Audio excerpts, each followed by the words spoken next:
Croix d'un briller, le podcast qui vous met en lumière. Je m'appelle Océane et je suis coach de vie. Ma mission est celle de t'écouter avec attention, de te guider avec intuition et détermination et de t'accompagner à te libérer émotionnellement des poids du passé que tu peux traîner depuis quelques années. Tu as peut-être déjà entendu plusieurs fois la notion d'enfant intérieur, j'ai déjà pu te l'aborder et peut-être que tu l'as aussi entendu dans d'autres circonstances et aujourd'hui j'ai envie qu'on parle de ça, de ce qui t'empêche en fait de réagir comme un homme ou comme une femme quand on a ces blessures d'enfance et qu'il y a cet enfant intérieur qui s'exprime. Je te souhaite une belle écoute. Bienvenue dans l'écoute de ce nouvel épisode de podcast. Je suis très heureuse de te retrouver pour te parler, comme tu l'as entendu en introduction, d'enfant intérieur.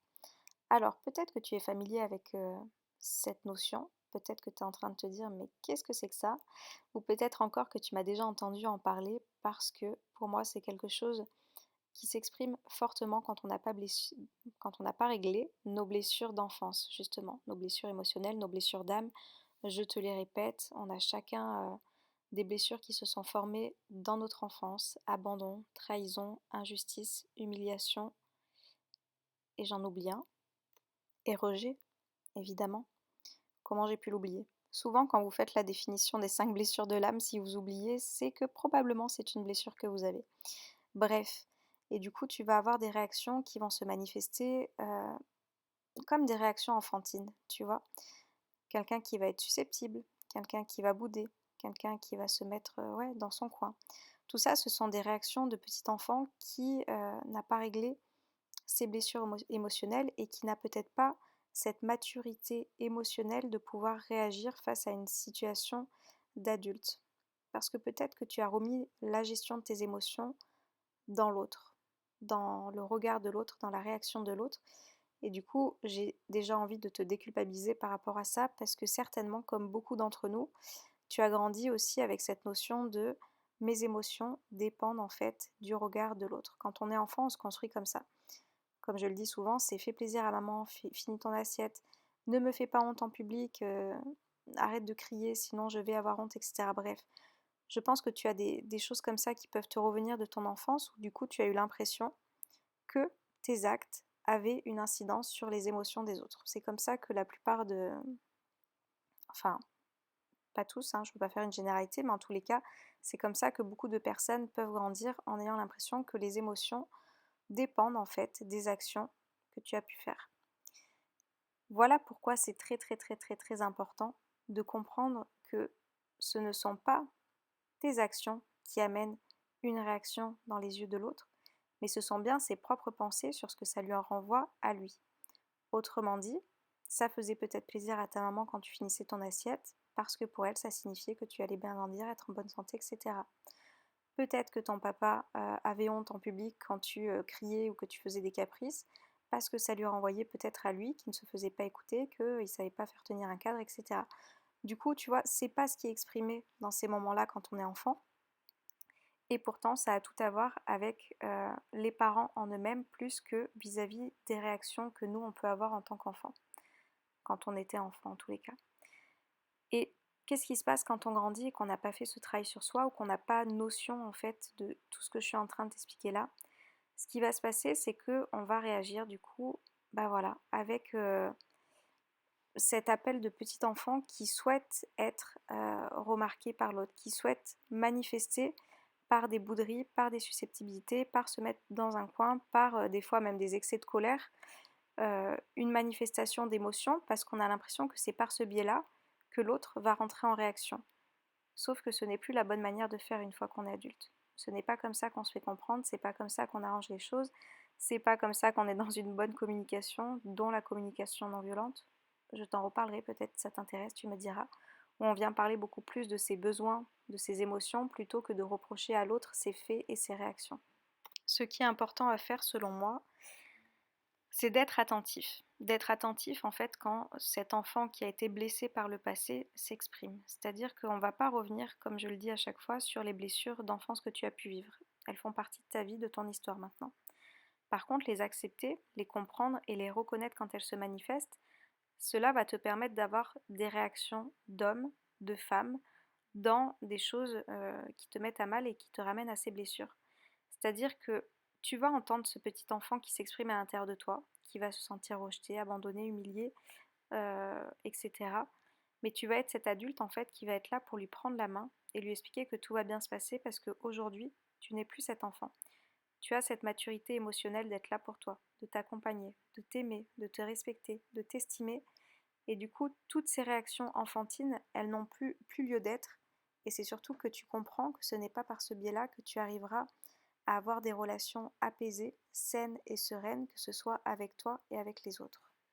Tout l'enjeu, en fait, se résume maintenant dans le fait que tu as conscience qu'il y a deux parties en toi.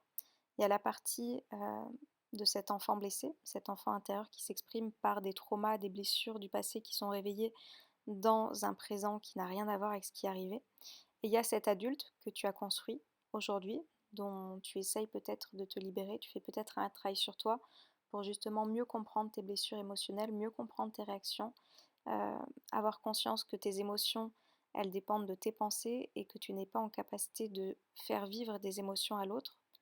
Je pourrais t'en reparler, ça aussi, si ça t'intéresse. Et du coup, le challenge, ça va vraiment être de j'écoute cet enfant qui est blessé et je prends soin de lui, moi, adulte que je suis aujourd'hui, pour euh, communiquer, verbaliser et agir et réagir en fonction de cette maturité émotionnelle que j'ai au jour d'aujourd'hui. Parce que je ne suis plus un enfant pour réagir avec des excès de colère, je suis plus un enfant pour réagir en étant susceptible, en boudant, en me refermant dans mon coin, etc., etc. Chacun a ses manières de réagir quand on est blessé. Ça, c'est un fait. La question, c'est de te dire maintenant, est-ce que tu ne peux pas exprimer, au lieu de bouder, d'être susceptible, etc., de dire voilà, là j'ai besoin de prendre un temps pour moi, et ensuite je reviendrai pour qu'on ait cette conversation une fois que je serai plus calme et plus apaisée. Ou est-ce que, au lieu de te mettre en colère, tu peux pas dire écoute, là je ressens de la colère, je sens que j'ai besoin de souffler un petit peu, je reviendrai quand ce sera le moment.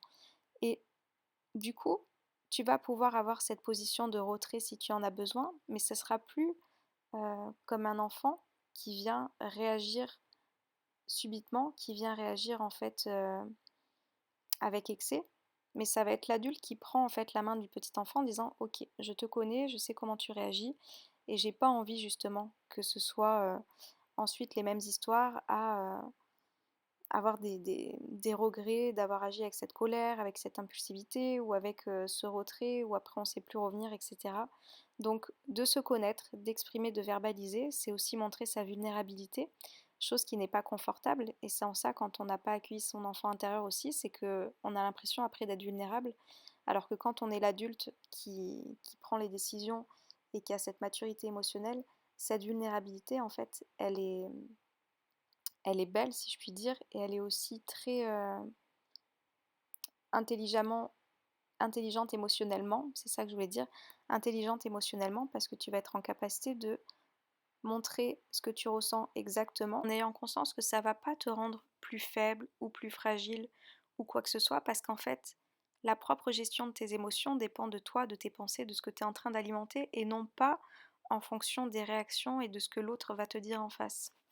Et du coup, c'est là tout l'enjeu en fait de rebondir entre cet enfant intérieur qui s'exprime et cet adulte que tu es aujourd'hui qui prend le relais en fait, qui est là pour lui prendre la main et lui montrer comment faire avec le cheminement personnel que tu as fait, le travail sur toi, la compréhension de tes réactions, la connaissance de tes blessures. Et du coup, tu sais réagir aussi et tu vas te permettre d'avoir une relation, comme je te dis, beaucoup plus apaisée avec toi-même et avec les autres. C'est ça le challenge. Écouter son enfant intérieur quand il s'exprime, parce il vient te montrer les blessures qui sont ravivées.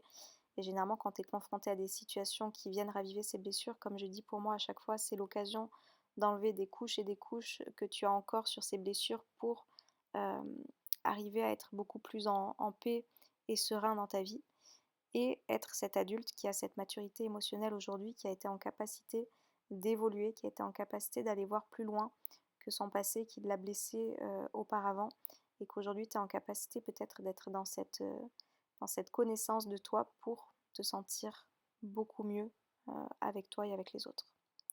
Voilà pour ce court épisode de podcast sur l'enfant intérieur. J'espère que cet épisode t'aura plu. Tu me diras dans quelle relation tu es par rapport à cet enfant intérieur qui s'exprime. Est-ce que tu l'écoutes? Est-ce que tu as l'impression qu'il prend trop de place? Est-ce que tu as l'impression qu'au contraire tu ne l'écoutes pas? Enfin voilà, quelle relation tu as avec lui? Et comme tu le sais, si tu veux travailler sur ta libération émotionnelle, j'ai plusieurs offres de coaching pour t'accompagner. Je te laisserai mon site internet en bas où tu pourras aller voir tout ça. Voilà, ben, ce sera tout pour moi. Je te remercie encore une fois de m'avoir écouté. N'hésite pas à me mettre un petit j'aime ou un petit commentaire si tu as aimé ce que tu as entendu aujourd'hui. Et je te dis à très bientôt pour un prochain épisode de podcast. Ciao, ciao.